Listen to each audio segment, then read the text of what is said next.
creating a hole in this work so that you could use it as a key tag. As usual, to create a 3D object such as a hole, you'll need to begin with a sketch. Select the sketch tool here and then under sketch plane to select.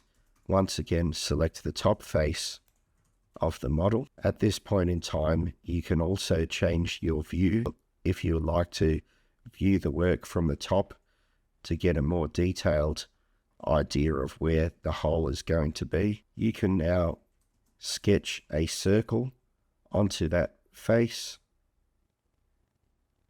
Once you've sketched that circle, click the tick. I'm now going to change the view back to trimetric and use the extrude tool once again, this time for faces and sketch regions to extrude.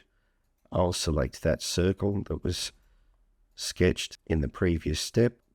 I'm going to use my mouse in the properties dialog box here and change this from add to remove. Then click this small arrow next to the text that says blind. This is the end type. And I'll say through all.